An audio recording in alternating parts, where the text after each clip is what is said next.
Good news for all horses. Doberoid's Magic Horse Rejuvenators are down threepence this week.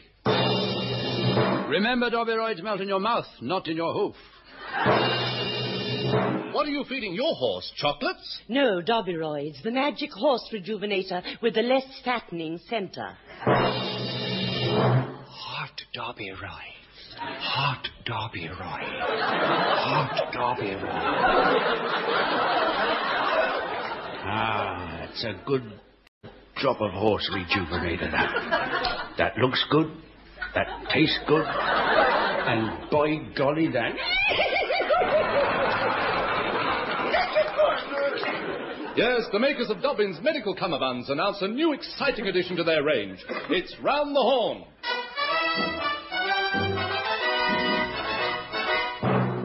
The story so far. Wizened, stooped old crone, Mad Meg, played by Kenneth Williams without any artificial aids, stumbled through the dense, gloomy forest, played by dense, gloomy Bill Pertwee, with ivy up his trunk.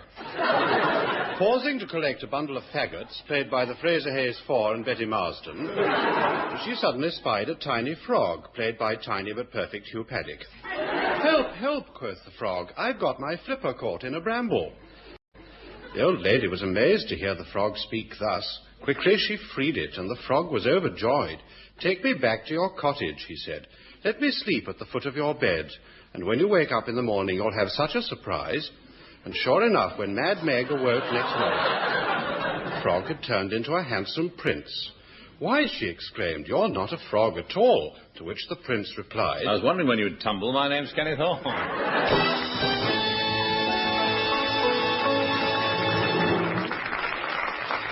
That was, of course, Douglas Smith, one of the brothers Grimm.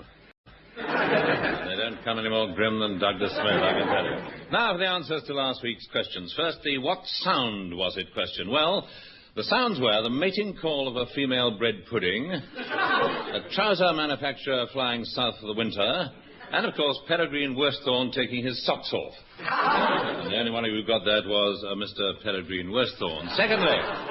Secondly, we had the where do you find it question, and the answer came in 6 parts as follows. Under the bonnet of your car, in an individual fruit pie, under the double eagle, up the junction, hanging in the wardrobe, and behind a bush on Wimbledon Common. At least I found one there, and if it's not claimed in 3 days, I shall present it to the nation. All right, Smith, on with the motley.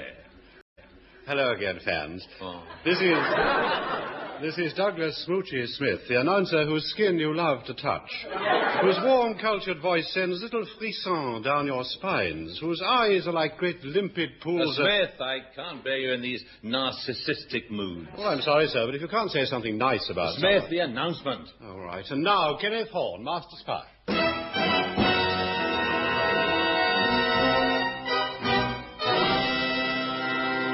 I was in the bathroom of my luxury penthouse suite overlooking Park Lane when the phone rang. I stepped out of the sink and answered it. Hello, Cobber, this is Digger Horne. It's fair dinkum to hear your old billabong again. Come in, flying doctor, chips rapidly with everything and out. Why do you say that, Horne? In the hope we get an Australian repeat. I see. Well, something rather disturbing has just landed on my in-tray. Get over here immediately. Right away, sir. Well, here I am. Marvellous what you can do on radio. It certainly licks the television. What does? My cat. I think it's something they put in the polish, actually. But what did you want to see me about? Well, that thing I was afraid of has come up again rather suddenly. What do you think I ought to do? Well, I should put a bread poultice on it. And if that doesn't work, try egg and chips. Righto, Horne, thanks for the advice. There is one other thing. Yes, sir? Well, I've been given something rather awkward to handle. I don't like this, but I'm going to have to drop it right in your lap. Well, go ahead, sir. It's all right, it doesn't stain. Raspberry blancmange, isn't it? No, it's custard pie, of the sort normally shown at comedians. I don't understand, sir. Well, a pie of this exact description was used this morning in a vicious and unprovoked attack upon that much-loved popular funster Ken Dodd. While he was wiping the custard off his face, the assailant loaded his gag files onto six-pan technicons and made good his escape. Have you sent the fragments of pie over to the lab for test? Yes. Ballistics say that they're from a 3.7X Army custard pie. Oh. Any fingerprints? Yes. We've arrested the owner of the fingerprints, Milo Nostradamus, an Armenian pastry cook of no fixed abode. He admitted under pressure that he had, in fact, manufactured this pie for a foreign agent. Low grade? We don't know. That's for you to find out. All we do know is that much-loved and popular funster Ken Dodd's gags are highly dangerous. But who in his right mind would want much-loved and popular funster Ken Dodd's jokes? A comedian, perhaps. Oh. Although it's unlikely it's our only lead. And with that, the interview was over. He leaned back, spread his hands on the blotter, and ate it with every evidence of enjoyment. I hurried to a theatrical club I knew, the Chuzzlewit in Great Newport Street. The bar was packed with celebrities. At one table sat Bernard Braden, chatting satirically as he drank soup out of a tin. Close by was Alan Freeman, busily washing David Jacobs' shirt in a finger bowl. On the crowded dance floor, I spied Richard and Liz dancing cheek to cheek, while nearby Dudley Moore and Ursula Andress danced cheek to knee. I elbowed my way to the bar. The barmaid came over. Yes, sir. Can I get you anything? I took her in my arms and kissed her passionately. And to follow? Well, I'll have my usual, a glass of Parrish's chemical food. Stirred but not shaken. Coming up, sir. I drank it in one gulp. I was shaken but not stirred. Then I beckoned to her to follow me into the back room. What do you want? Some information about Ken Dodd. I've never heard of him. Well, perhaps this will jog your memory. From my wallet, I produced a handful of the green stuff and offered it to her. Oh, a bit of lettuce. That's nice. Got a tomato to go with it? Well, if you tell me what I want to know, can you tell me something about Ken Dodd's movements? Yes. He sort of prances about waving his arm. Then he fluffs his hair up and twists it into a top knot. Yes, she was holding something back. I pressed a slice of cucumber into her hand, and she started to talk, and talk fast.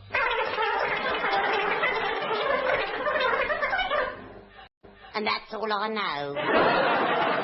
And that's all I needed to know. I grabbed her roughly, ran my tapering fingers through her long, tawny hair, and then took her gently in my bronze, sinewy 3-litre Bentley down to Brighton for the weekend. We booked into the hotel and registered. Smith. Yes, sir? No, not you. No. That was the name we registered under. Oh, while you're here, go on, bail over the next 2 days, will you? Certainly, sir. Excitingly fragrant Douglas Smith. He of the schoolgirl complexion all over. Draws a veil over those 2 fateful days. I'd no sooner reached home and unpacked when the phone rang again. Hello, Horne here. Horne, I think we've got a clue. One of Ken Dodd's jokes was done by the compere of the new Sunday Night at the Pandemonium show. Jimmy Armpluff? It's up to you to find out where he got that purloined joke from. How? Well, you'll have to infiltrate into the show. You could pass yourself off as one of the dancers. Yeah, but I'm awkward, clumsy. I can't dance a step. Then the resemblance is complete. But, now look, just to be on the safe side, you'd better take a couple of lessons. Get down to the Ada Poston Academy of the Dance, MI5 branch. Where actually is it? Now, go to the end of the following musical passage and turn right.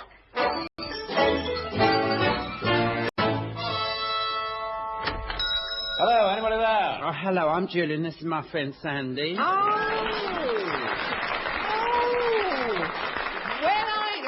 It's Mr. Horne. Oh, our bone at a Eureka game. Oh, what brings you trolling into this shrine of terpsichore?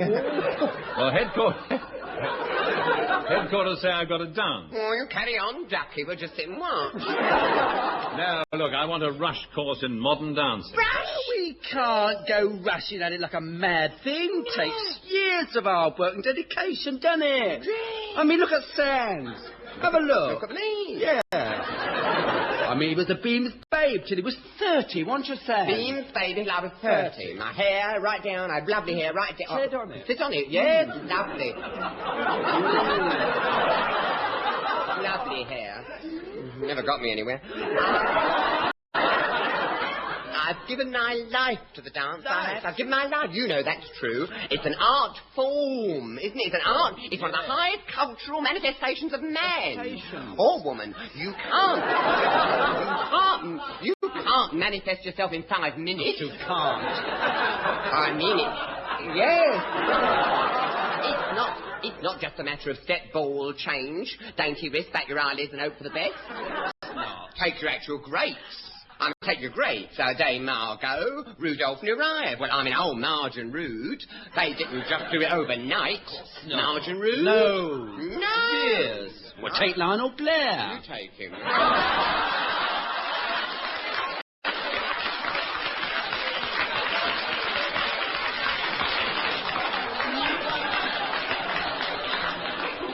No, I mean, it's not easy to be like Lionel Blair. But if you're set on it, we'll start you off. Yeah, we'll start him off. I'll tell you what, we'll give you your rudiment. Yes, rudiment, you see. No, seriously. And after that, it's up to you. Right, roll up your trouser leg. Roll up your trouser. Yeah, look, I don't want to become a mason. No, Ducky. We want to have a varder at your calves. You see. Go on, get him out. Yeah. Oh, he's got dancers' calves. Yeah, I'll say that for him. Yeah. Scotches may be a bit naff, but his plates are bone-out. Well, Miss Horne, come on, let's start off with a simple step like this. Come on. Do you think you can manage that? Yes, I think so. Oh, good. Right, Jewel, get on the piano. Go on, get on the piano. With a 1 and a 2, and away we go. Take your wrist now, come on. Get your head up. Smile. That's it. Tuck and wing. Come on, say that's it. Now, trenches. Watch your trenches. Now your split. Splits, I said. Well, do as much as you can.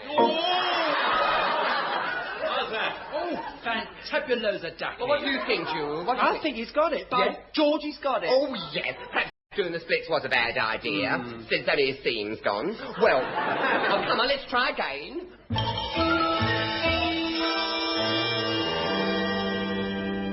The next day I auditioned at the Pandemonium Theatre as a boy dancer. Oh!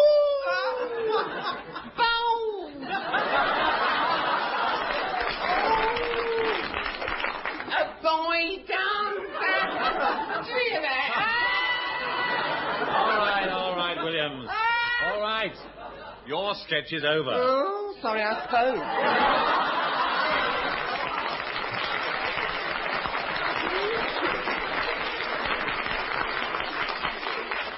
I was hired immediately, and the following Sunday night I made my debut in the show.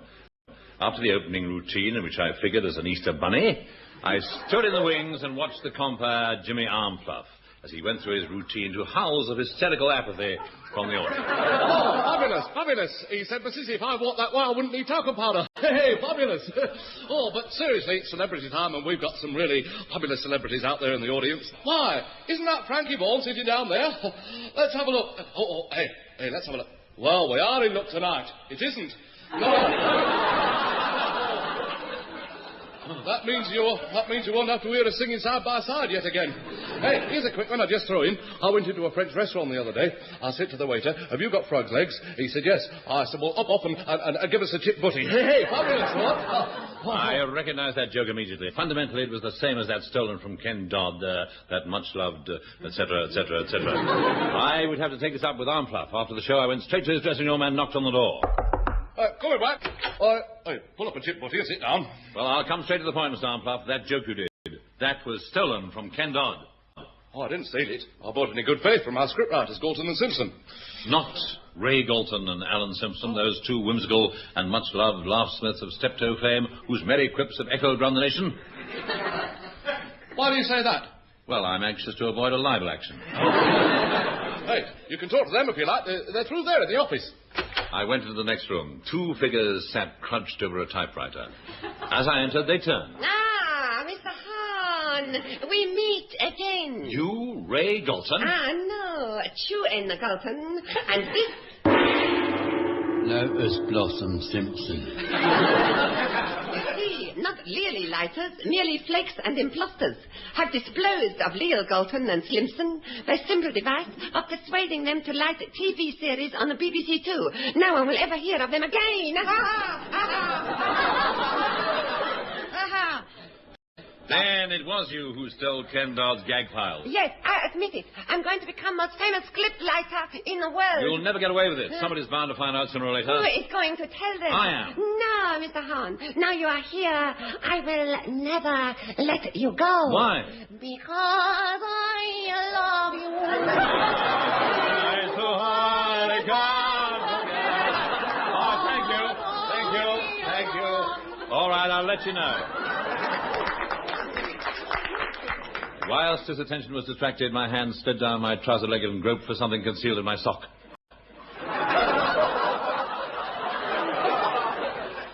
It was my foot. Why are you taking your socks off? One false move and I shall wiggle my toes at you. And you know how you hate that.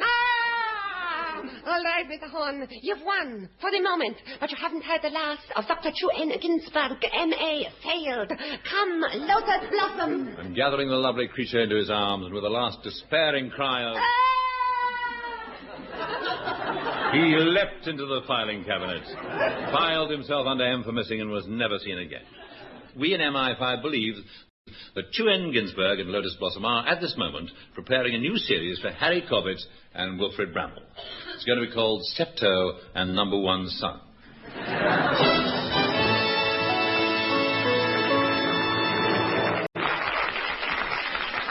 And now, here are the Fraser Hayes Four to sing a track from their new LP, Twist and Shout with Ian MacLeod. The Fraser Hayes Four.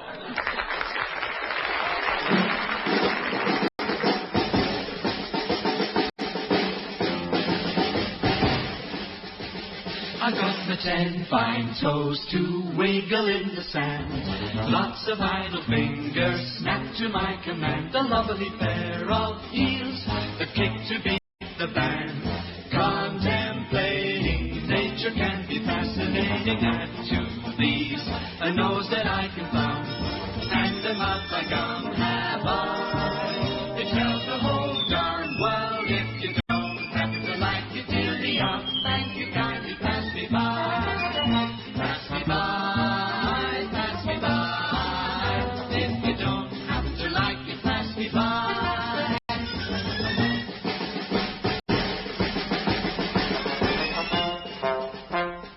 Pass me by, look at my pass me by, the lovely twinkling in the sand. Look at my pass me by, fingers pass to my command. Then you can pass to me on the nose that I can buy, and you can tease me out. Thank you kindly, pass me by. I've got my 10 fine toes to wiggle in the sand. Lots of idle fingers snap to my command. A lovely pair of heels, they kick to beat the band.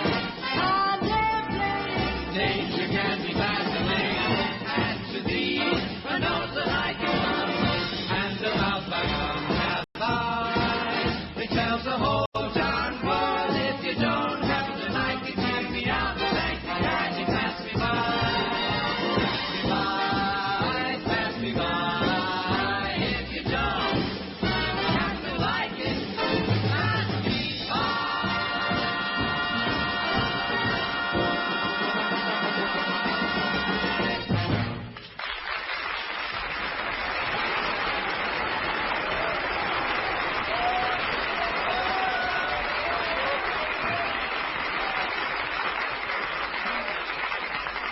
And now, the moment you've all been waiting for. Douglas Smith sings, If I Ruled the World, Every Day Would Be... Oh, Smith.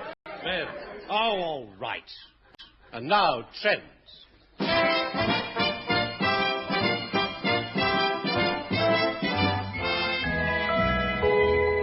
first, show business. One of the trendiest people in London's West End is club owner and female impersonator Manny La Scroop.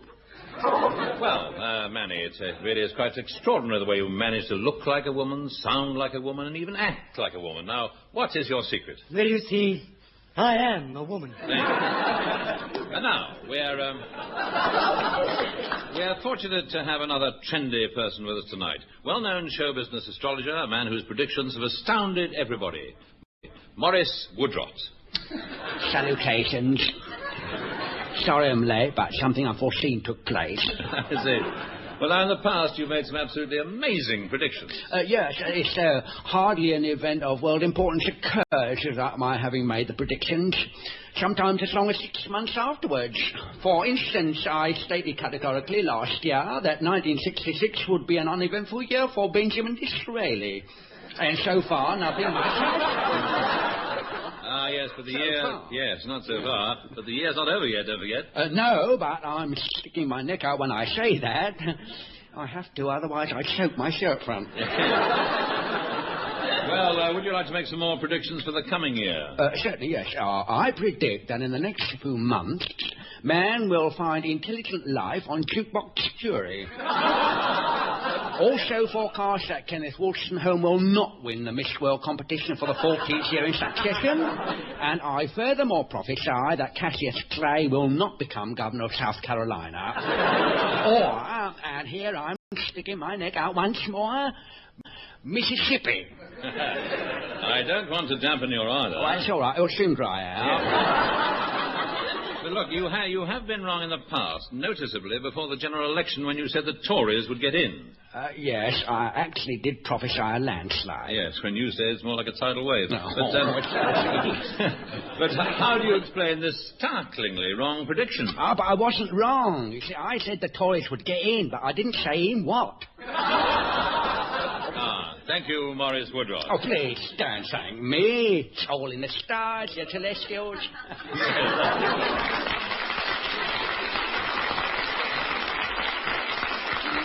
And we move on now to trends in music. It's time again to meet folk singer Rambling Sid Rumpo, one of the all-time greats. And I think you'll agree nobody greats like Rambling Sid. Hello, me dearie. Chirrup, chirrup, for the fox be away with the goose and the fly be on the termite. Yeah. Well, what can you expect if you leave it out all night?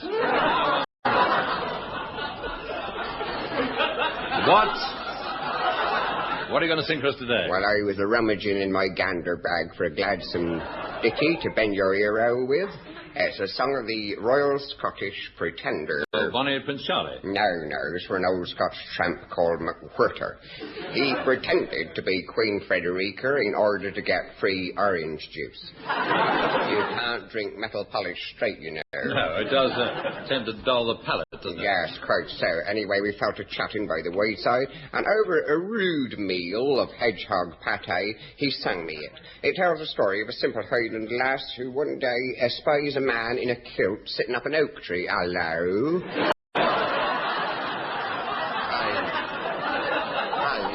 Hello, quoth she to herself. That's bonny Prince Charlie.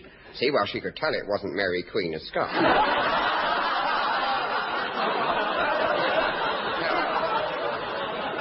Yes, of course, a different tub. Yes, so anyway, she takes him in and hides him and gives him sustenance for 3 months. But luck a day, there's a very sorry end to this tale that will wring your withers. Oh, good. They haven't been wrung for years.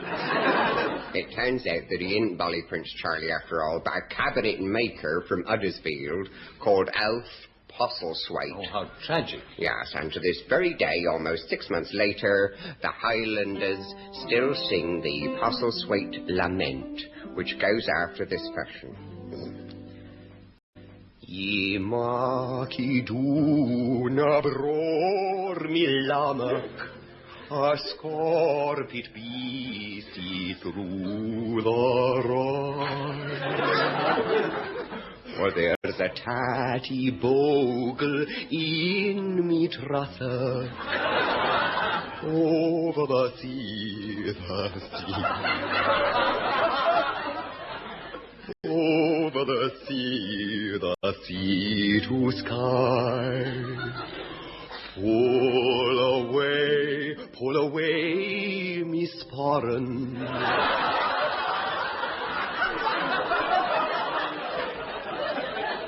till the seas run dry.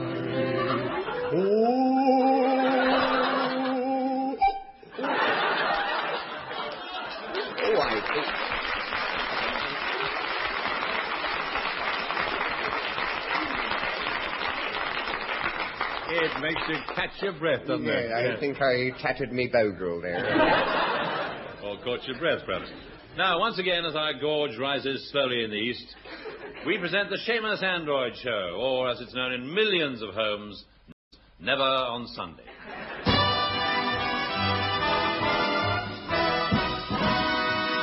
And tonight, Seamus's guests are Rancid Counterstroke, the celebrated navvy and lay brain surgeon, Batlin Sid Mouse Trousers, Frozen Faggot Millionaire, Pop Singer Whimpering Lord Grope and the Underthings, and Her Royal Highness Lil Mossop Belly Dancer and Ma Arani of Muswell Hill. And here is our host, Seamus Android.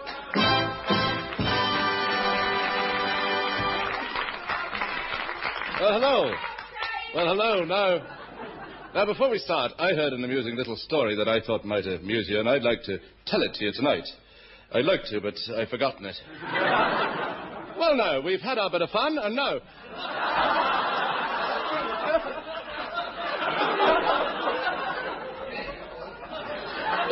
On with the rest of the show. My first guest is romantic lady novelist, health food expert and lecturer, the lovely and overdressed Barbara Cartload. Well, now, Barbara, it's nice to have you here personally in person, yourself personally. Thank you, Seamus. And as my family are watching, I'd just like to say, hello, Mummy. Hello, Boogie. Hello, Poppet.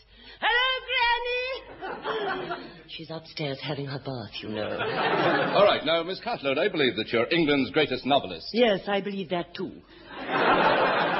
Yes, and I understand that you've actually written yourself in personally 200 books.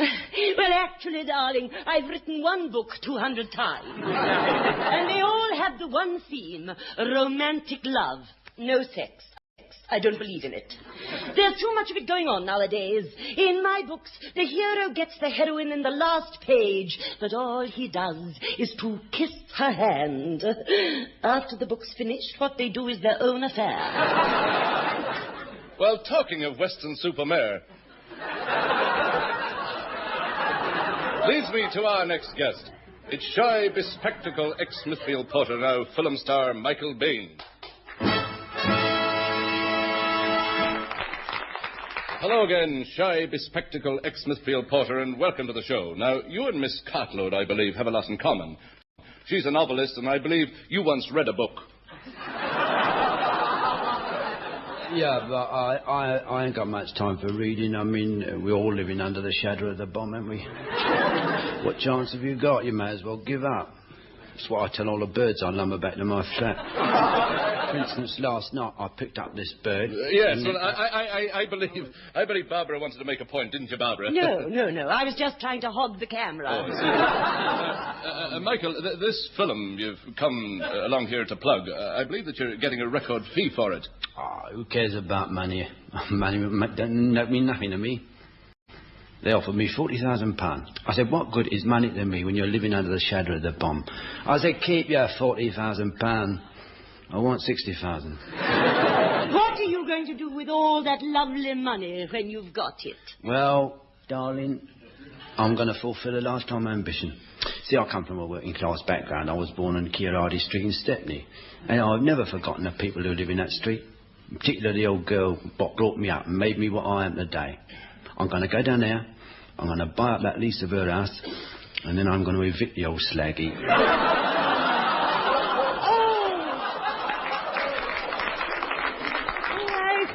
I think that's an absolutely lovely thought. Who asked you, Granny? On that note, I'm afraid I must close because all good things come to an end. But so does this show. Good night to you. See you next week.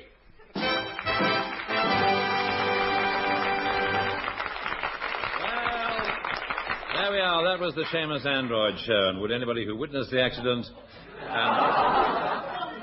Oh, yes, there was another thing. A few weeks ago, I left you with a what is it question. The what is it being a creature with an orange body, 8 tentacles, and hairy legs that made a noise resembling peep scum. Remember? Peep scum. Well, I did mention that the reason I wanted to know was that it just crawled up my trouser leg, at which you dutifully laughed. Well, so far I've heard nothing from any of you, so for heaven's sake, hurry up, because it's crawled up as far as...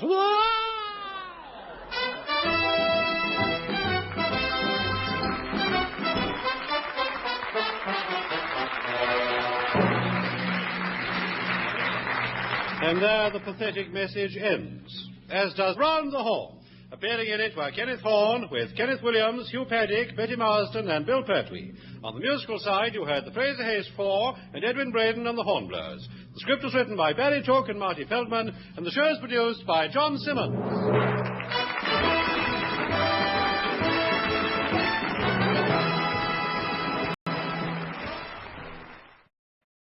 My lords, ladies, gentlemen, bride and groom, the mitzvah boy, your graces, your highness, worshipful old fellas, privy councillors, honoured guests.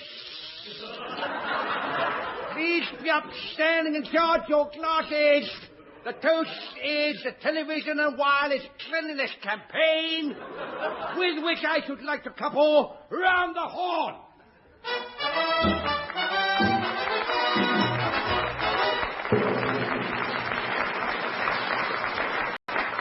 The story so far. Talbot Spong wants to marry lovely Yeti Rosencrantz, but sweet, fun-loving Yeti, still afraid of the mysterious Dr. Sweeney Puke, tells him that Prinny Catamole, posing as an exploding cummerbund salesman, has kidnapped winsome belly dancer Archbishop Levy, and that Lord Obadiah Thin and Mvanwe Tulu's Lippincott are not his real father. Will Spong get his true love in the end? What is Puke's grisly secret? Whatever became of Baby Jane? What kind of fool am I? Why, I'm always the bridesmaid, never the blushing bride. What is this thing called love? And here is the man who will answer none of these questions in 30 minutes, starting from now. Kenneth Horne!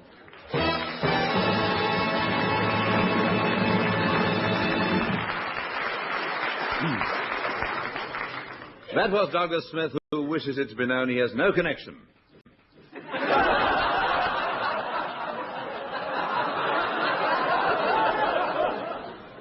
I think there's a line missing there.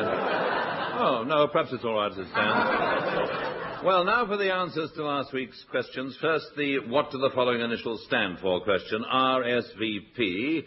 Well, of course, that stands for Rita Snavely is very petite. FO is Foreign Office.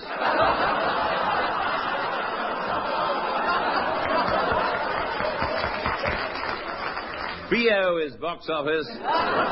Needless to say, I received a letter from Mr. Gruntfuttock of Hoxton. I refused to open it.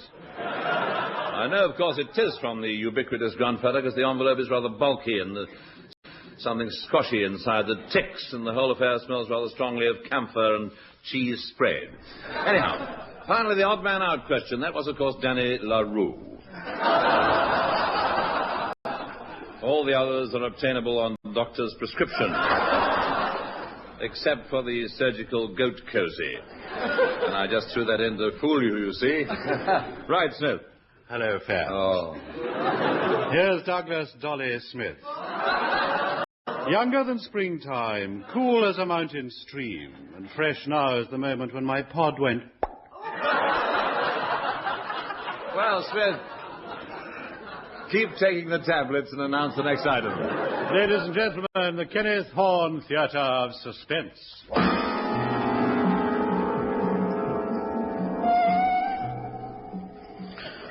There are many things we cannot explain.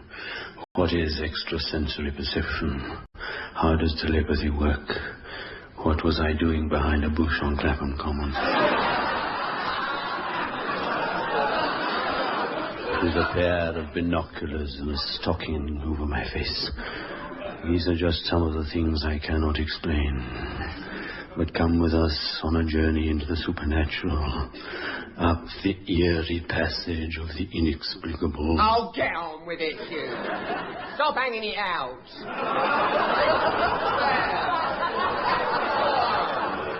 It's me they want to hear. Me, they're waiting. Go on. That was Kenneth Williams. Something else we cannot explain. But he's definitely one step beyond.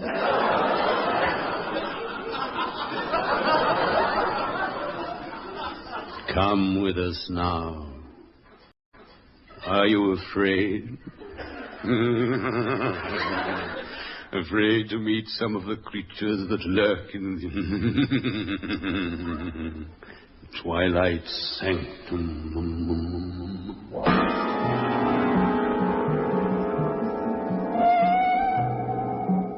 My name is Sir Aubrey Main Wilson. The scene of my story is London in the last years of the reign of Her Majesty Queen Victoria, better known as Anna Neagle. But that's another story. The narrative I'm about to relate I have called The Portrait of Florian Thrust. In a period known for its decadence and dandyism, nobody was more dandified or decadent than the exquisite young Florian Thrust. That's me. I play Florian Thrust. With the physique of a young Greek god and a profile of classical perfection. Typecasting, you Still, what I say is, if you got it, you might as well show it. True, isn't it, though? May I continue? Go ahead, I'm enjoying it. Florian was the most sought-after man in London society. Yeah. It all started at... Yeah, isn't there any more there about what I look like? No. Well, couldn't you make something up? Well... Go on, you could make a great play of my gilded youth. And of my wasp waist, you see. My fine silky hair and me coral pink lobes. I'm noted for me lobes. Oh. I am. I've got medals for tap dancing. I have. You could tell them about that. And I've got certificate for junior life saving and framed testimonials. They're framed. Yeah, and I'm a Cocoa Cub. Cocoa Cub. Yeah, I'm sure you are. Yes. But you ought to get on with the plot. They don't want to hear about the plot. They want to hear about me. For the first time in this series, the writers have serviced me. I mean, I've been serviced properly at last. They've dug into me background. Right into the background. And they've unearthed me potential. They have. It's a breakthrough, duckies. I've broken through. A star is born. People who need... Oh, shut up!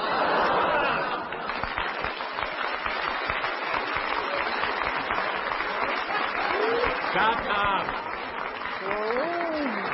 Sorry I spoke. As I was saying, it all started at the studio of the eminent pre-Raphaelite painter Sir Edmund Byrne Mousehabit, who was painting Florian's portrait. Ah, Florian, it's finished.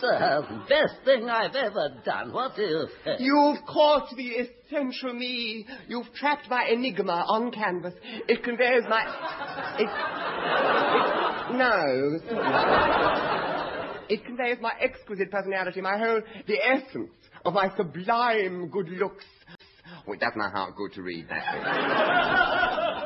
If only the portrait could age, and I could say eternally young. Oh, Florian, how little you know. When you've lived as long as I have, you'll realize that life is like a Christmas pudding. As a man ages, it is as if he were eating his way through the pudding. Sometimes you nibble a raisin. Sweet things in life.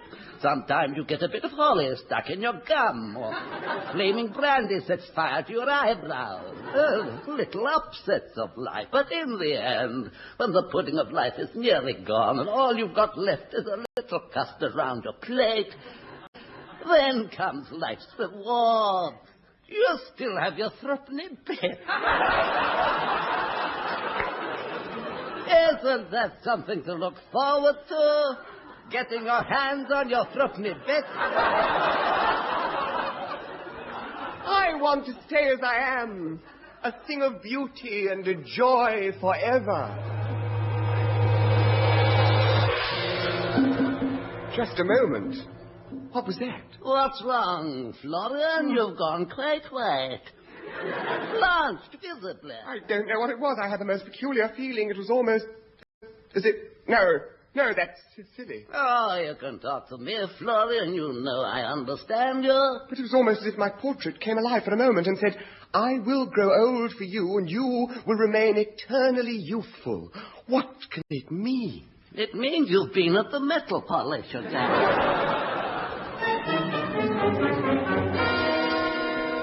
In the following years, I saw Florian but rarely, and yet every salon in London was agog with gossip of his debauchery. 3 plates of cockles, a gamekeeper's daughter, and a bunch of bananas. And in full view of the Prince Consort. Incredible. In the royal enclosure at Ascot, with a feather on a stick and a mirror, and unseated the Queen's jockey. Fantastic.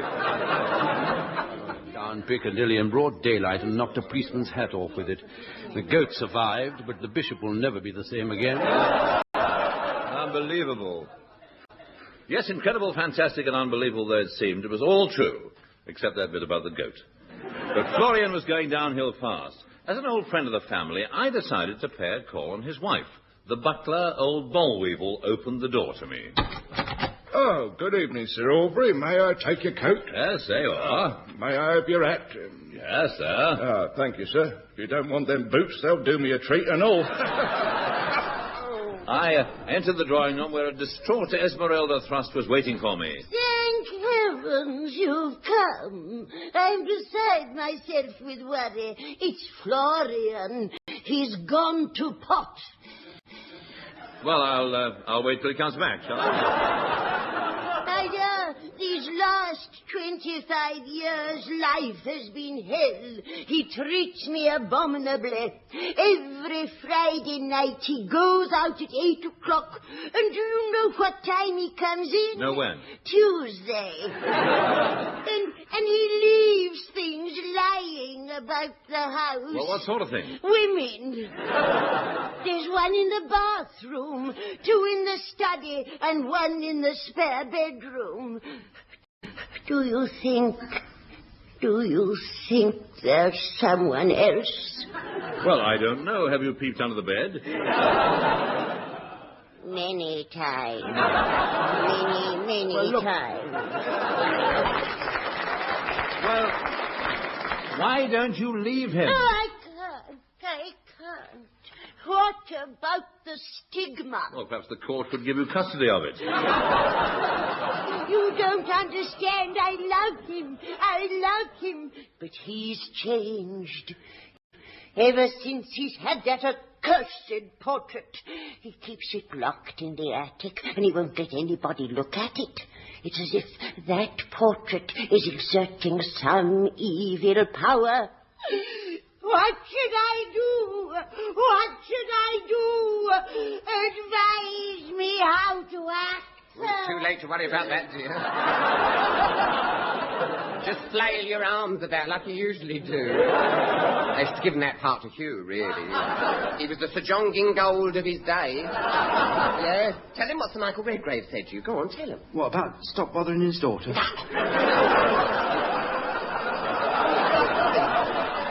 Have you quite finished? Yes, don't mind us, Ducky. You carry on. All right. Now, where were we? Oh, yes. Yes, says Esmeralda, I think the answer to your husband's strange behaviour lies in the attic.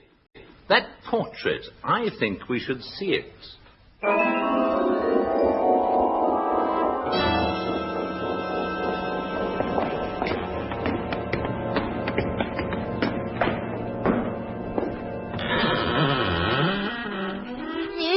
The attic, and there's the portrait. Good heavens, it's covered in brown paper. Tearing off the paper, we looked upon the portrait of Florian Thrust, but no longer was it the portrait of the gay youth I had once known. Instead, it was that of a bent old man, wrinkled and evil, his face showing the signs of a misspent life and of the recent passage of a bluebottle. Oh, it's fantastic. The portrait has changed, but Florian has remained the same. So, you have discovered my secret, but you won't live to tell. He lunged at me with a knife. I ducked. He tripped and plunged the knife through the canvas. And as he did, he emitted a cry of mortal agony. And he slumped lifeless on the floor. As he lay there, his face wrinkled, crumpled, and became, as the portrait, ugly and depraved. Yeah, they can't do this to me. I'm not ugly and depraved. I'm as lovely as I was 7 pages ago. Oh, shut up, you're dead. I demand a rewrite. Give me back my youth. Take no notice, listeners. Now I'm still young and live. I'm a gilded youth. I'm gilded, you hear? Gilded. Oh, stop the music. Stop it. I haven't finished yet. It's a disgrace. I shall complain to my agent. Whatever became of baby Ken? Shut up! You...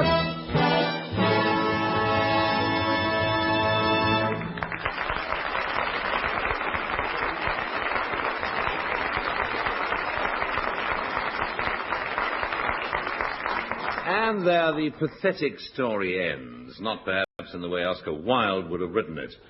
And so, if there are any Wilde lovers listening, I hope we haven't disturbed your concentration. Well, they say music soothes the savage breast. So if your breast is feeling savage, here are the Fraser Hayes 4 to soothe it. The Fraser Hayes 4.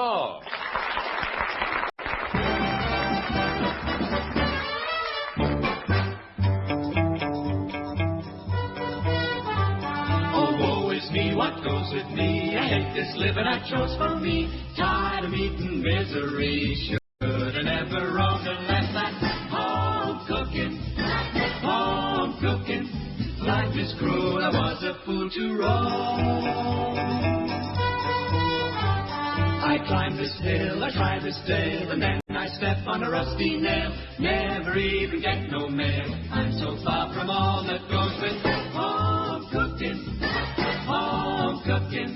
I'm afraid I should have stayed at home with a porch light, screen door, banner from Niagara Falls, screen grass, lawnmower, home sweet home upon the wall. At home cooking, home cooking. Quiet life is quite the life for me.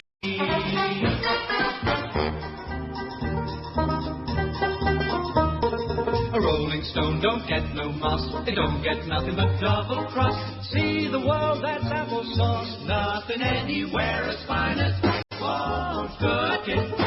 Home cooking. Life is cruel, I should have stayed at home. When I go out, the sun goes in. The rain comes down and it soaks my skin. Jonah is my next of kin. Darn the luck, I should have stayed with home cooking. Home cooking. I'm afraid I should have stayed at home. With the crickets chatting, summer nights you sit on the lawn. Dog wants patting. 9 o'clock you start to yawn. That's home cooking. Home cooking. Quiet life's quite the life for me. Yes, that's home cooking. Home cooking.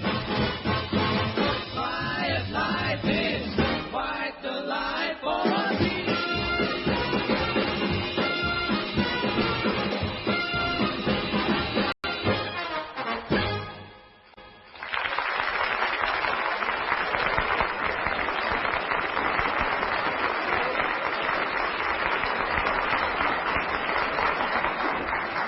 And now, trends.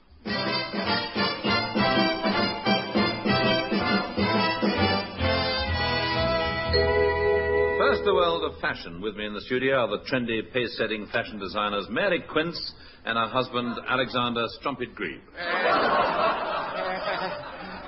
Anchor. Good evening. Be quiet, Alex. Yes, sir. Now, you have a great reputation for your great zest for new things. Yes. Yes, we're fun people, Alex and I. You see, we're both young, and it's fun to be young and invent fab-witted gear for fun, fab-witted people like us. Yes, we do believe... Shut up, Alex, shut up. Yes, sir. You do everything as a partnership, I believe. Oh, yes.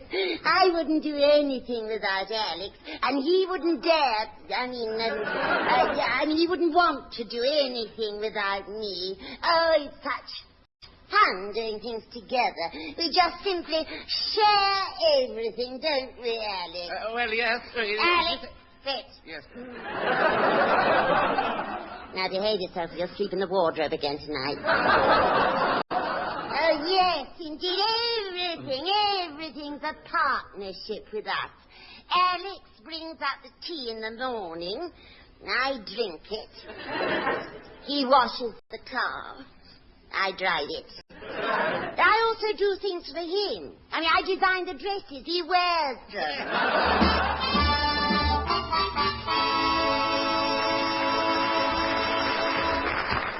Well, now do fresh fields and pastures new. And here is something you are likely to find in any field or pasture, if you don't look where you're going. Rambling Sid Rumpo. Hello, me dearie-o. Sing lackaday and rue me down, Daffy, for green grows my corbangle. Yes, I should try steaming out on a low gas. Tell me, why are you wearing a kilt this week? I am entitled to wear it as I am a clansman. Yes, the McRumpos. We are descended from Robert the Bruce. Oh, you look more like Brenda the Bruce than me. Well, the reason I'm wearing it is because this week I'm going to sing you some traditional Hebridean mouth music, which goes as follows. There's a scruple down me trussock, and a wondering I must go, singing roodle-um-a-doodle-um-a-dee.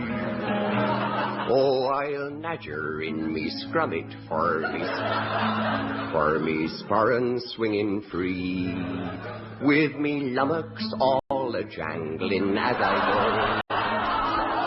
With a scoodle-um-a-doodle-um-a-doodle-um-a-dee, I'd step I with me crummock in me boils. Oh, a rumple and a crumple and a scorpit in me splee. You've never smelled the tangle o' the Isles. Ooh.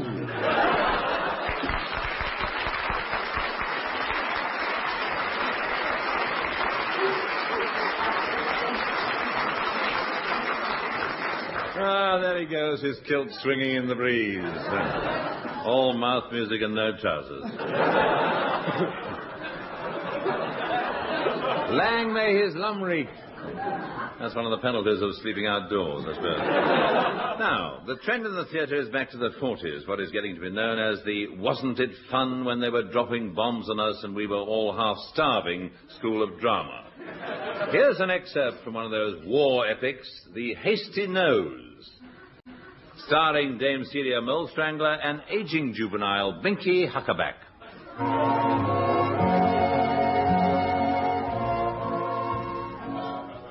Captain's in there, miss. Second bed along, behind the screen. Don't stay too long, you'll tire him. Thank you, Doctor.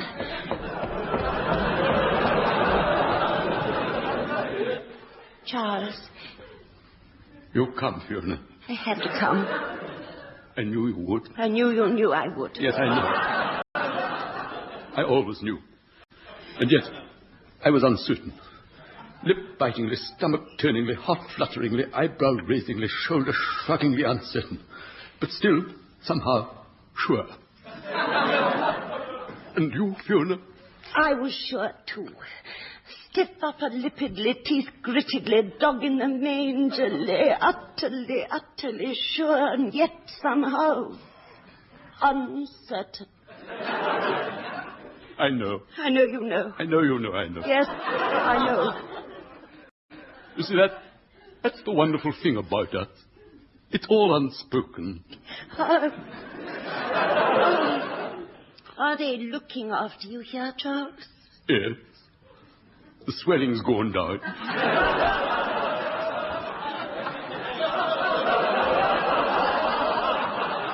My dear, does it still hurt?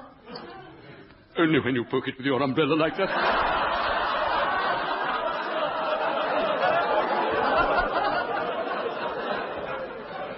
Fiona, can you take a shock? I'll try to be brave, Charles. Look.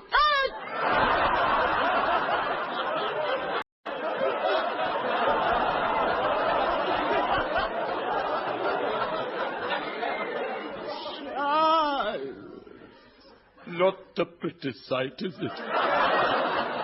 Fiona, I've asked them to remove it. No! Why, Charles? Why? It's no good to me.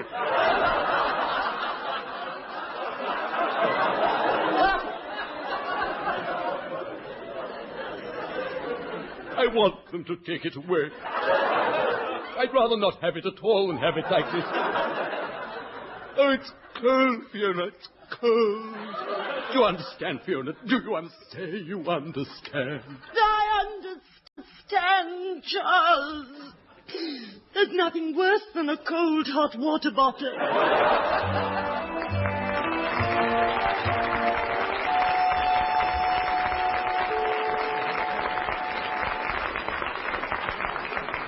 Nothing I enjoy on a Saturday afternoon when the wife's out shopping more than a spot of wrestling on the television. The au pair's not too mad about it.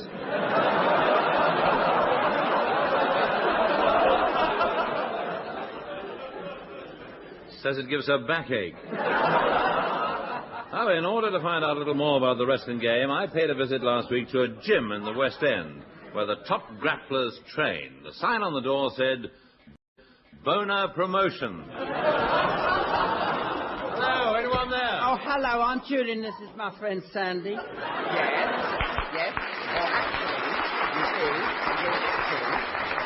Actually, to use our ring names, Man, Mountain Jewel, and Sky High Sand.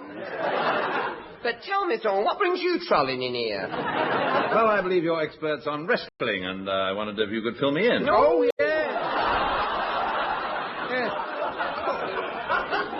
Well, apart from wrestling ourselves, we are your entrepreneurs. That's actual French. Entrepreneurs, yes. Yes, Jewel and me, we've handled all the top grapplers at one time or other. Yes, haven't we? Oh, I mean, you take the Hooded Terror, he's one of ours, and the Iron Man, he's one too. Yes, and then there's... he's on the books. He's on the books, you see. Then there's the Borneo Maniac. Comes on as a gorilla. Oh, she's too much. Huh? Yes, did you know? I thought everyone knew. Alice Makepeace, her name is. She used to wrestle in mud, and we made the mistake of signing her out before we scraped her off. Was our eeks red when it turned out to be a Palone? Oh, it's awful. Felt awful. Yeah, sure you did. That accounts for her wearing a gorilla skin. Well, that's not a skin, it's natural, that is. But you do actually wrestle yourselves? Well, no, not actually ourselves. No. Each other. Right. You might have seen us last Saturday on the telly. Yes, I did. Did you? What do you think of our performance on the telly? I mean, you can be frank. Go on, be as brutal as you like. Go on, we can take it. You think it lacked, don't you? You wasn't besotted, was you? Well... We didn't come across, did we? No. You see, Jewel, what I tell you? It's that television director. Well... He's got no idea. He couldn't shoot a cross buttock to save his life. It's his camera angles. They're all to pot. Kept dollying in on me bad side. Bad side? See, from the wrong angle, I look almost plain. No, you don't. You don't. No, we've got to. You stop running yourself down. No, he's a fool. He's a fool to himself. No, I'm not. No, I've learned to face it. You've got to tell yourself. No. Go on. I mean, in a close-up, my knees is dead naff. I mean, they're all wrinkled. You've got to admit it. I mean, I've tried everything. I've tried the creams, your stringent lotions. I've even had them lifted twice. He's had them lifted? There's no doing nothing with these knees of mine. I think wrinkled knees are so unbecoming in a wrestler, don't you? But surely appearances aren't all that important. You must be joking, Dusty. Not important. That's what the women come to see, don't they? They come to have a barder at 2. They come to bother two huge, great, brawny men battling it out. That's why I cover myself all over in oil. It enhances my physique. Yeah, I wish you wouldn't do it, though. Why? Well, you keep slipping out of me hammerlock. Yeah. Well, you never said it. Yeah, well, they say that a lot of wrestling is phony. Now, is that true?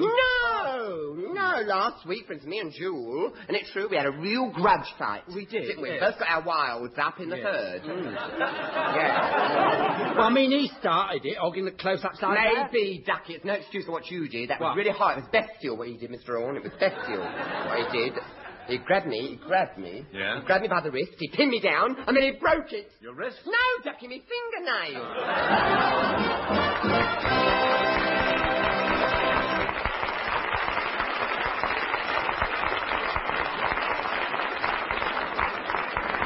Well, so much for the manly art, and so much for our show as well, except for this week's Did You Know? Did you know that an extremely high-pitched whistle, although unheard by man, can be extremely irritating to dogs? Well, another good way to irritate them is to whack them with a carpet slipper. Dwell on that, will you? Cheerio. See you next week.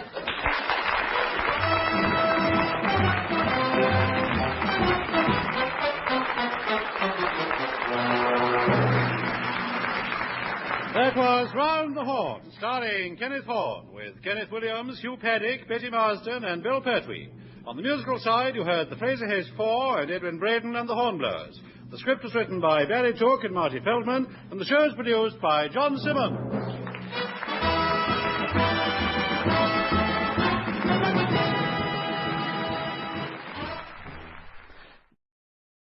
My lords, ladies and gentlemen, father of the bride, mother of the free, daughter of the regiment, Dombey and Son, your host, the president of the Vegetarian Association for the Preservation of the Nut Rissole, wishes to take carrot juice with all the ladies present. Please be upstanding. The toast is Round the Horne.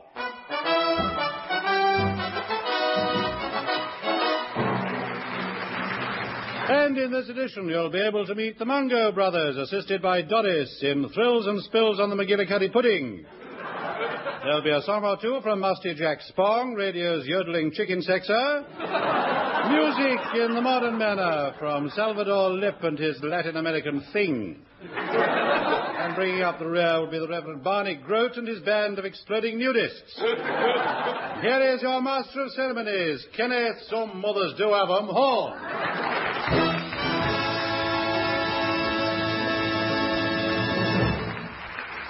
Well, hello again. That was Douglas Smith, the man of whom it is often said.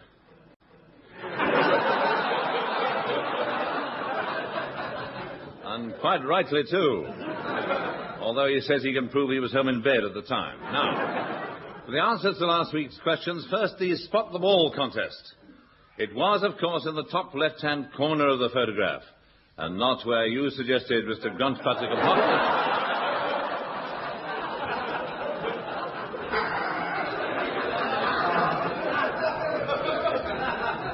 I took it up with Jimmy Greaves himself, who said it was physically impossible. And besides, he always wore baggy shorts. Now, the second question was on food. And the answer came in several parts as follows. You bottle it, you can it, and you stuff it. Not necessarily in that particular order. Part B of the question, well, you have to preserve it, of course. Now, preferably in a dark cupboard, otherwise the wasps get at it. And experience shows that wasps very rarely get at it in a dark cupboard. Well, so much for the educational part of our show. Smith, make the announcement. Yes, sir. And now, brutal, sensual Douglas Smith. He of the flaring nostrils and smoking ears. Not conventionally pretty, but attracted to a certain kind of woman. Shouldn't that be attractive to a certain kind of woman? No, things have been bad lately. One day the world will know my story, but in the meanwhile, it's the Kenneth Horne Theatre of Suspense.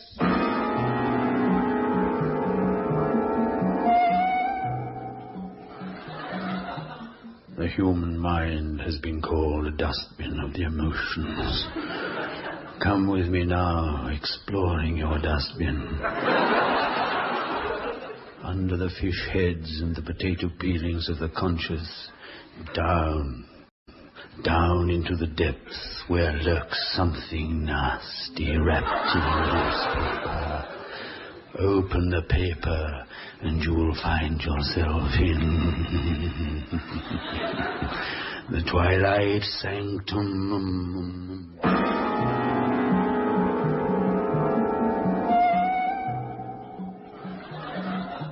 My name is Dr. Poke Nodule.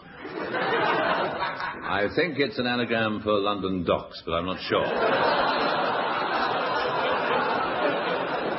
However, we in the family always pronounce it Parnell or Stooke-Hazley, depending on how drunk we are. But for the purposes of this story, I shall call myself Jones. I had known Jessica Long-Tippet for years. In fact, I attended her mother during her last confinement, 6 months in Holloway, for setting fire to a policeman without a license on an even date. When Jessica met Gaylord Montefiore, I was naturally worried. The Montefiores were a strange family. And young Gaylord? That's me. I'm Gaylord. Me. He was the strangest of them all. A moody, saturnine man, a brutal, scowling beast, a great, hulking, ugly... Here, wait a minute, Ducky. I can't be doing with all that. I can't play a Gaylord. It's bad for me image. You see, I'm a much-loved figure. I'm a freckle-faced kid. You know, the boy next door type. A wholesome family entertainer. People see me as sort of Butch Mary Poppins. No,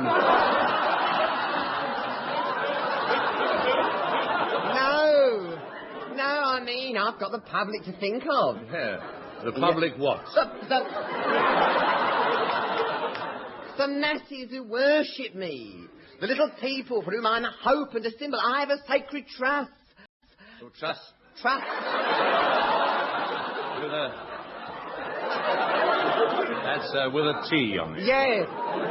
With a T, you see. I can't be ugly and scowling. However hard I try, nature hasn't equipped me for it. I haven't got the equipment, you see, Ducky. I'm your perennial Peter Pan. I can fly. Oh, throw a bucket of water over him, somebody. Very rude. Look, Ken, I'm sorry. It's either Gaylord or Jessica Long-Tippet. Oh, well, you have to make sacrifices for your art. It's all down to the old owl's grass your art is. May I continue? Yes, certainly. Don't let me interrupt you. Briefly, then. To recap, Jessica Long-Tippet married the strange Gaylord, and he whisked her off to gloomy Montefiore Hall, somewhere in the bleak West Riding of Cricklewood. From the moment they arrived, he treated her badly.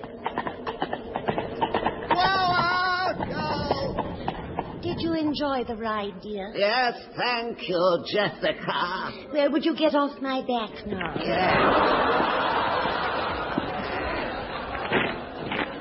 This is Montefiore Hall, my dear, your new home.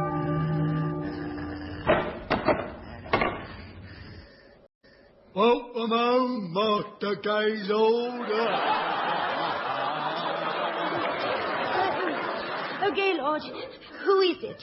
That man with the bolts in his neck. This is Mandergaft, the butler. I made him from a monster do-it-yourself kit. I made up nicely, ain't I? He takes his orders only from me. As you see, he's a simple, ugly creature, but loyal. How is he with visitors? Since we've had him, we don't get many visitors. Mandergaft, this is your new mistress. Thank you, Master. You always bring me something nice back from London.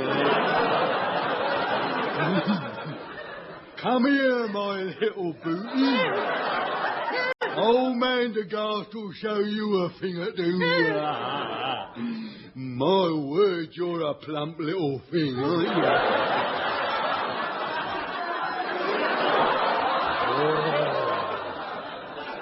you? Man Degas likes some plum.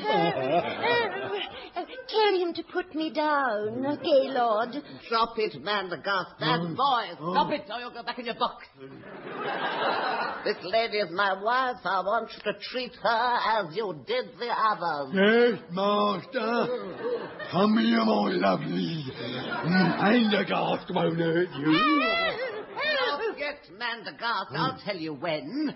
Come on, my dear. Let me show you your new home. What's that? A wolf? Only sometimes. Most of the time it's Cousin George. George, I'm back. Yeah. Good werewolf. Down, boy. Werewolf? Yes, look at him. He's bought a pair of slippers in his mouth. Yes, but there's someone still wearing them. Gaylord, I don't like it. I don't like it at all. Don't worry. I think he's taken to you. Look, he's rolling over on his back. He wants you to rub his were-belly. Look at his were-leg, going like the clappers. Bless him. Dinner is served, master. Shall I set a place for Mr. George, or will he be having a bone under the table? George, what are you going to do? I have decided to change for dinner.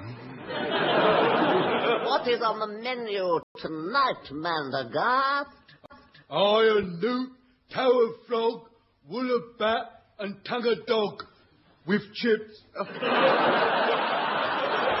it's all the same to you, I think I'll have something out of a tin. Oh, what have we got tinned? Weed killer. Well, shall we go in? Would you take my arm, dear? I'll follow in 5 minutes.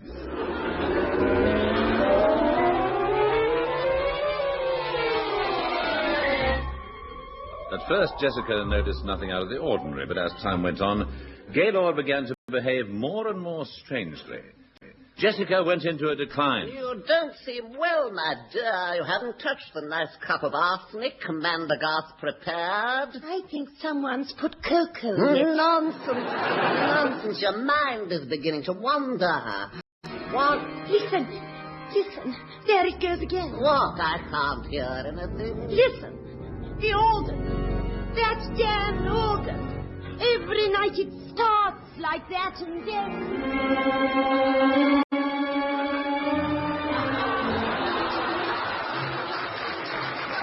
There it goes again. What does it mean? What does it mean? It means that Friday night is Blackpool night. Calm yourself, my dear. It's all in the mind. I want to see a doctor. Why won't you let me see a doctor? But I will. In fact, I have him here. Our own family physician, kindly old Dr. Ghoul's creature. He's hanging about outside from a beam. Come in, doctor. Oh, what a beautiful white neck you have, my dear. What beautiful, full red lips. Yes, I know. A lot of people compliment me on them. He's not talking to you, William. Oh, I'm sorry, I suppose. Come here, my pretty one. No, don't back away. Surely you're not frightened. What is it that frightens you? Merely the fact that I'm trying to sink my fangs into your neck. Well, that helps.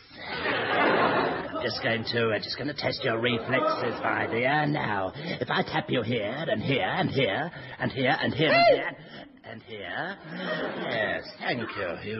You've made an old vampire very happy. Keep on with the treatment. That'll be a guinea. Well, I must fly. I'll see you to the belfry. Where's the phone? Oh! Please help me. Please help me. Oh. Hello, Dr. Poke Nodule here. This is Jessica Montefiore, nee Long Tippet. Doctor, you're the only one I can turn to. Gaylord is trying to get rid of me. I'm in a house full of vampires, werewolves. There's a mad subhuman butler poisoning my food. He's trying to drive me mad. You must help. Yeah, but why? He seems to be doing all right on his own. Not him, me. You must come at once. Will you... Ah! Will I what? I said, will you... Ah! Oh, Gaylord's just come into the room. That was a very stupid thing to do, my dear. I'm afraid you know too much. Mandergaard? Yes, Master. I have a little friend for you to play with. No. Thank you, Master.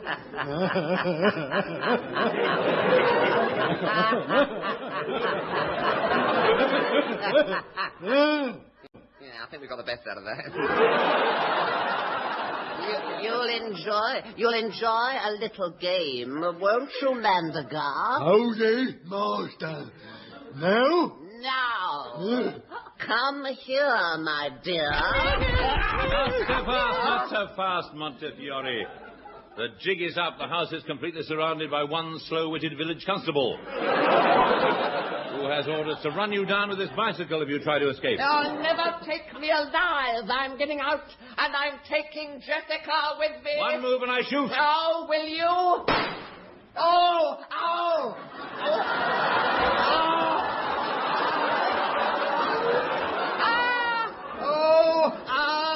I'm going. Yes, I'm going with a love that's ever going to that cold black mammy of them all.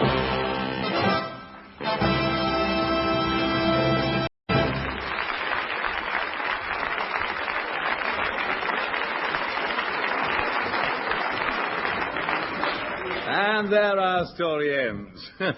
In a high key. And good riddance to it.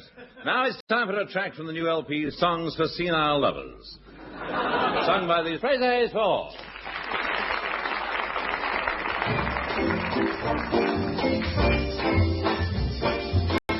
Are you the type of a lady that I want to spend my life with?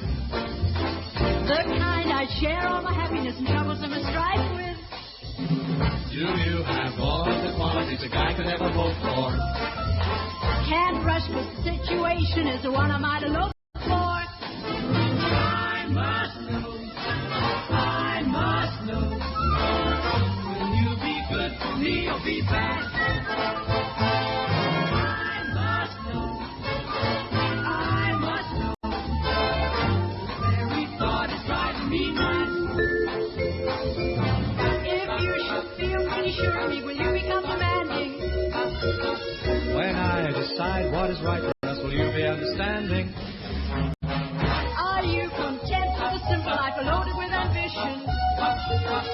Where is that secret ingredient that's known as intuition? I must know. Will you be good for me or be bad? I must know. The very thought is driving me mad. Are you the type of a lady that I want to spend my life with? The kind that share all my happiness and troubles and the strife with? Do you agree very easily and listen to suggestions? If I'm the one man you waited for, forget the formal questions. I must know.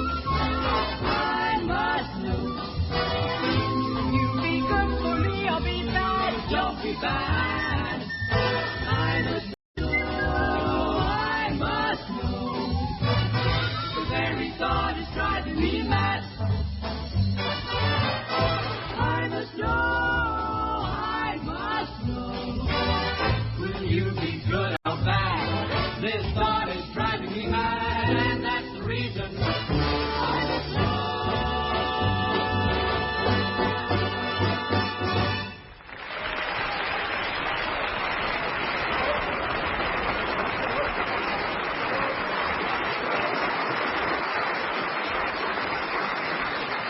And now, trends.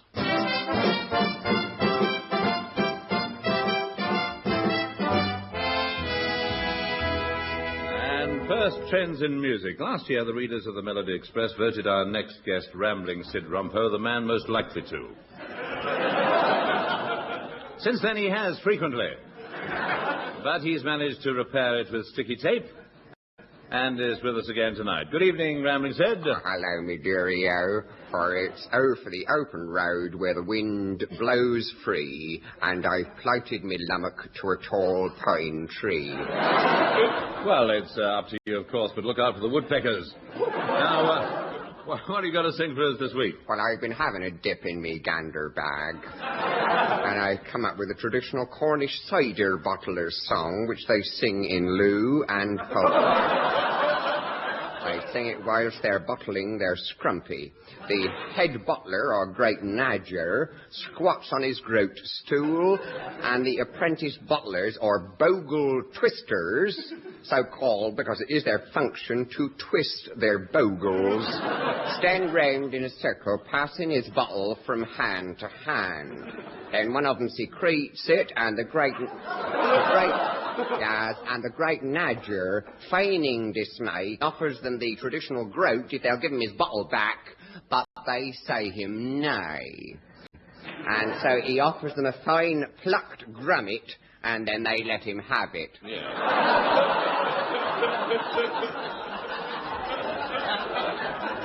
And you can't blame them, really, can you? No, you see, then they all link arms and dance about, singing the Cornish scrumpy dance, which goes as follows. Oh, who will come a nadger in this fine night, with a fall-roll rumple me boodle, oh, with your splee a-glowing in the bright moonlight, with a fall-doll daffy up me doodle, oh. Hey down, dumpy, oh, 16 pints of scrumpy, oh, drink it up, me boys, with a 1 and 2. Hey down, derry down, sink it down, drink it down, once round the maypole, and it's off to loo.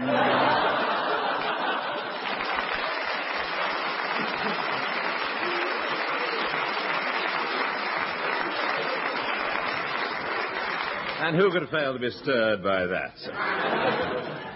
Shaken, yes, but not stirred.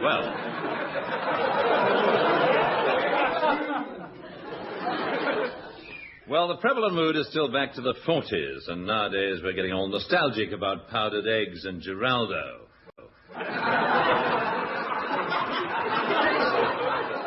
The 40s when Kathy Kirby was called Vera Lynn, when Eddie Braden's suits were in fashion, when Kenneth Williams was known as Wee Georgie Wood, and when Gladys was young.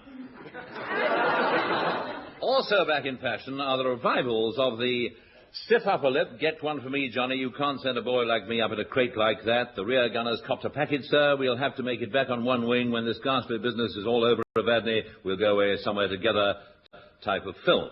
And here is an excerpt from one now, starring Dame Celia Millstrangler and aging juvenile Binky Huckaback.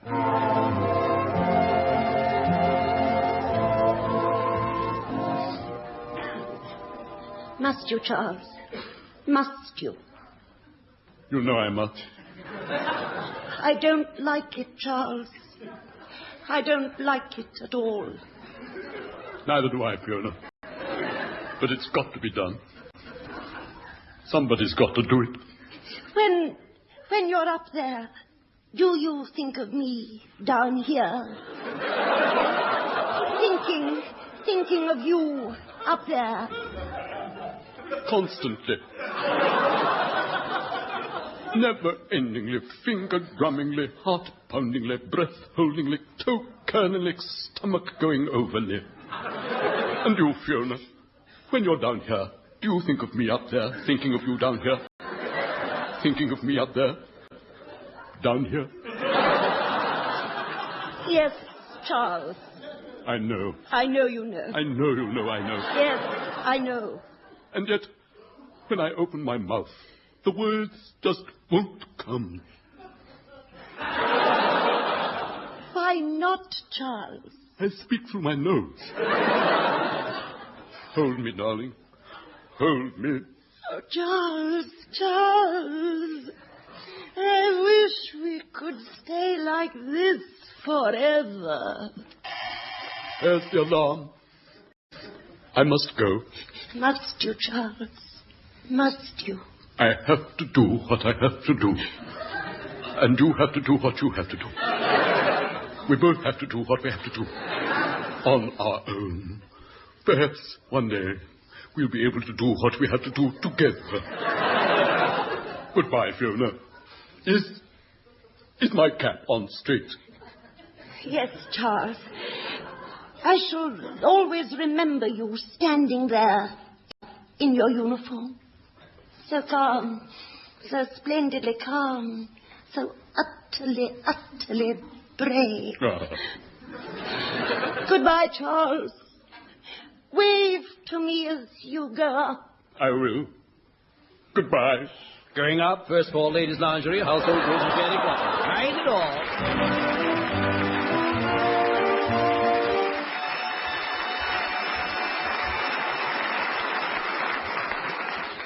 Oh, that took me back, you know. I know.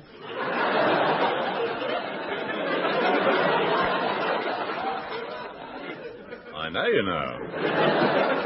And finally, trends in pop music. And to find out more about the business, I went along to a Tin Pan Alley the other day to a song publisher called Boner Beat Songs Limited.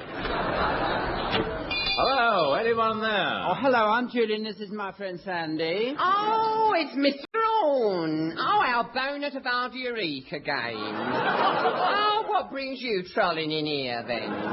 Well, I'd like to find out a little bit more about the songwriting game. Oh. Now, how do you set about composing a song? Well, first of all, you see, you need a good lyric. Yes. A lyric that's meaningful and deep with implications for the listener. Yes, Don't you? yes. Like night and day, you are the one. Yes. Well, I mean, that's got your actual soul about it, hasn't it? Yes. There's the party's over. It's all over, my friend. I mean, lovely. No, that's lovely. That is poignant. It's poignant. That is. I mean, Jewel and me, we get inspired in the strangest places. Yes, I can imagine. Yes, for instance, Julia often has blinding flashes in the bath. The bath, don't you? Oh, yes. Tell him about that. Comes over me in waves. Comes over me in waves. As soon as it comes over my eyes, I have to leap out and go straight down onto the upright while the muse is on me. While the muse is on him. Yeah, I see a sort of plug number. Oh! He's bold. Well, now, what are you doing at the moment? Well, we're working on theme songs for television. Things like Doctor Who, Stole My Heart Away. That Stole My Heart Away. And then we did one for a TV serial. Do that one they did for the TV serial. Do that one. From the moment I heard your name, my heart was all aflame. I'll never be the same. You're my hands back, got no time. All right. Yes. Oh, very moving. See, he was moved. He was really moved. But it won't be sorry about that, so we turned our attention to film. We're doing the title song for After the Fox. But I heard that Burt Bacharach was writing that. Oh, yes, but we're hoping to get ours in first. Yes. So, I mean, we haven't actually arrived at our fait accompli. That's actual French. French. The trouble is... Go on. No, wait, come on. Let me get on with it. The trouble is, Miss Horne, working the title of the film into the song. We're toying with two ideas. We haven't decided which one yet. It's either I was after the fox till I met you. Or the other version is I'm not kissing you after the fox. Yes, well, I'd be hard put to it to choose. Oh, he's hard put to it, Sam. Well, he would be at his age. Now, we are concentrating now on a speciality, which is theme songs for your horror pictures. You see, your actual horror picture. Would you like to hear our latest? I can hardly contain my indifference. Yes. Right, on the piano, Jewel. Right. On the piano. Yes. Short loud lappers on the Striller's boner. Well, right, on, flex yourself. Down. Flex yourself. You all flex. Yes. Flex. Right. Right, vamp till ready. Right. I said vamp.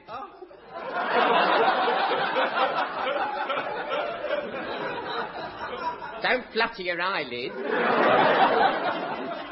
Ready? Yes. A 1, a 2. Rasputin, there's no disputing. Though you're a madman, You're not a bad monk. You make me sad, monk. that's what you do. Because Rasputin, you look so cute in a monastery built for two.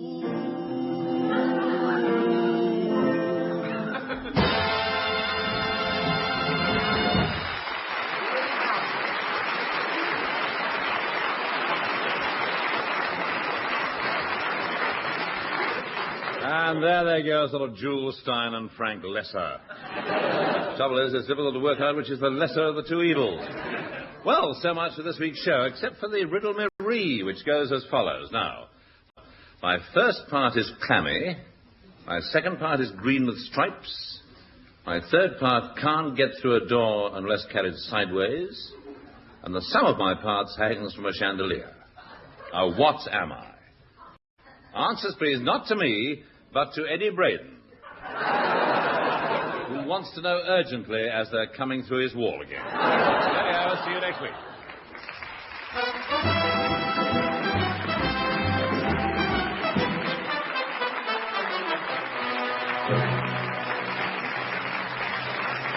That was Round the Horne, starring Kenneth Horne, with Kenneth Williams, Hugh Paddick, Betty Marsden, and Bill Pertwee. On the musical side, you heard the Fraser Hayes Four and Edwin Braden and the Hornblowers. The script was written by Barry Took and Marty Feldman and produced by John Simmons.